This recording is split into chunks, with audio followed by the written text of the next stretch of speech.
Olá, pessoal! Eu sou a professora Carla Duarte e nós vamos dar continuidade aos nossos estudos estudando a percepção dos estímulos luminosos. O módulo é o 4, capítulo é o 7 e as páginas são de 226 a 230, certo?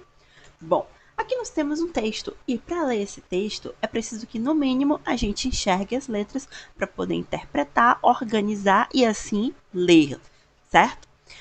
Além da leitura, a visão ela é bem importante porque permite com que a gente interaja com o meio ambiente, percebendo situações de emergência ou de perigo, entre outras importâncias. Os olhos são os órgãos que estão relacionados à visão, pois apresentam as células receptoras que recebem esse estímulo luminoso e transformam ele a respostas, beleza? Bom, os olhos, eles apresentam várias estruturas bem complexas, diga-se de passagem. Entre elas, as estruturas que contribuem para proteger esse órgão tão importante que são os nossos olhos. Começando aqui pelos supercílios, ou sobrancelhas. As sobrancelhas servem para impedir que o suor escorra diretamente para os nossos olhos, assim como os cílios, que dificultam a entrada de partículas, como poeira.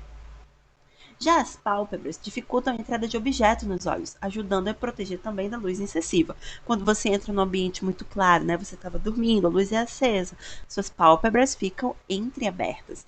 Elas também servem para espalhar a lágrima sobre os olhos, para poder lubrificar.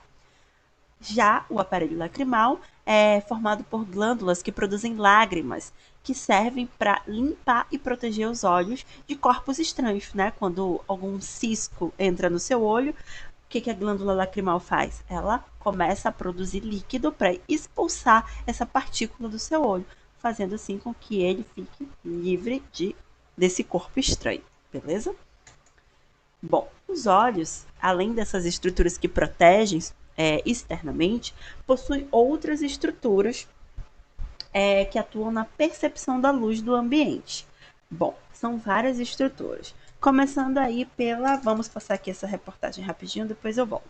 Começando aqui pela letra A, que é a íris, certo? Que é formada por várias camadas de fibras musculares, que controlam a abertura da letra B, que é a pupila.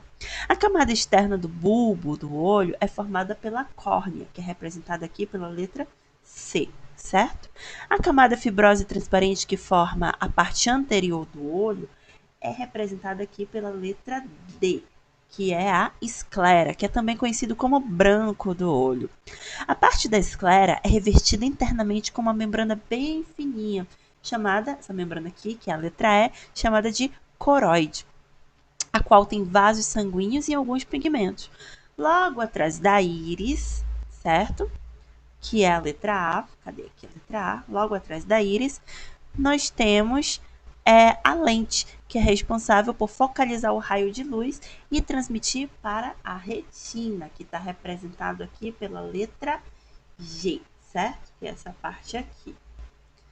Bom, a retina ela é formada por células receptoras de estímulos luminosos. A retina ela está ligada com o nervo óptico, que está representado aqui pela letra H. E esse nervo óptico, que está interligado com o nosso sistema nervoso, que é receptor dos estímulos luminosos, certo? Bom, entre a lente e a retina, existe um líquido preenchido, que preenche esse espaço, que é chamado de humor aquoso, certo? E ele está preenchido também por um material gelatinoso chamado humor vítreo, beleza? Então, essas aqui são todas as estruturas complexas do nosso aparelho da visão, beleza? Vamos lá. Agora que a gente já conhece a estrutura do olho humano, vamos estudar como é que ocorre a formação da imagem nesse órgão sensorial. Vamos lá.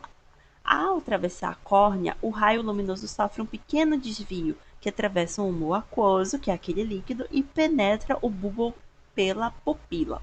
Quando a luz adentra a pupila, a íris, que é o que regula a quantidade de luz nos olhos, ela se contrai e o relaxamento do músculo ocorre, resultando no aumento ou na diminuição das pupilas, beleza?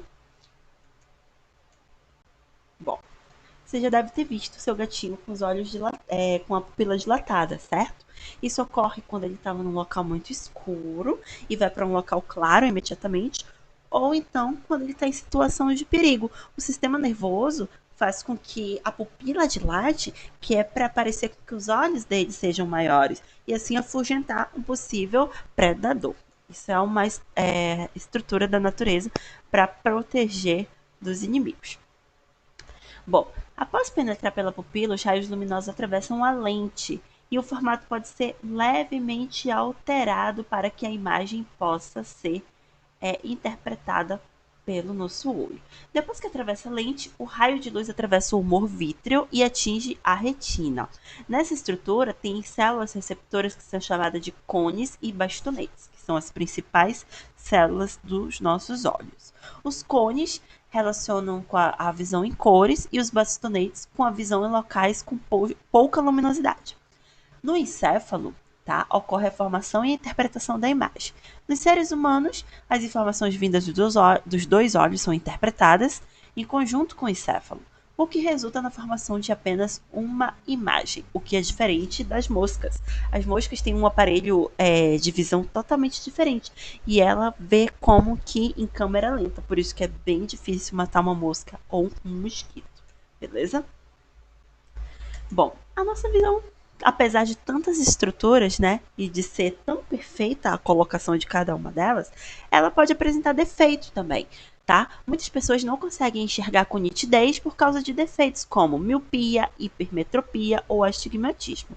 A miopia é aquela pessoa que não consegue enxergar com nitidez os objetos que estão longe, né? Não consegue ver o número do ônibus, não consegue ver o que está escrito no quadro. Já na hipermetropia, ela não consegue enxergar o que está pertinho dela. Tem que afastar um pouco o caderno para poder enxergar, certo? Ou outros objetos. Já o astigmatismo não consegue enxergar nem perto nem longe. Já é bem grave esse problema de visão, certo? A miopia acontece porque, geralmente, os raios de luz são focalizados antes da retina e a lente do olho é muito espessa. Já na hipermetropia, a focalização dos raios de luz ocorre após a retina. Isso acontece porque a lente do olho é muito fina. Já no astigmatismo, quando a pessoa não enxerga nem de perto nem de longe, a córnea ou a lente do olho apresenta um formato que faz os raios de luz vindos do mesmo corpo serem focalizados em diferentes pontos do bulbo, ocasionando esse problema de foco, certo? Bom, para corrigir esses problemas de visão, é preciso usar óculos, certo? Mas nem todo óculos é igual. Como, por exemplo, na miopia, precisa-se usar lente divergente. Ou seja, é um tipo de lente que faz com que a luz desvie completamente ao atravessar dela, chegando à lente do olho apenas os raios que foram focalizados na retina. Já na hipermetropia, é preciso usar lentes convergentes. É quando os raios de luz sofrem um desvio ao atravessar a lente, chegando mais próximo da lente do olho que focaliza os raios na retina. Já no astigmatismo, tem que usar lentes cilíndricas, que auxiliam a lente do olho a focalizar os raios na retina, certo? Mas antes de saber, de especular qual é o seu problema de visão, é sempre bom consultar um oftalmologista. Espero que vocês tenham entendido a aula de hoje. Qualquer dúvida, me contatem e até a próxima!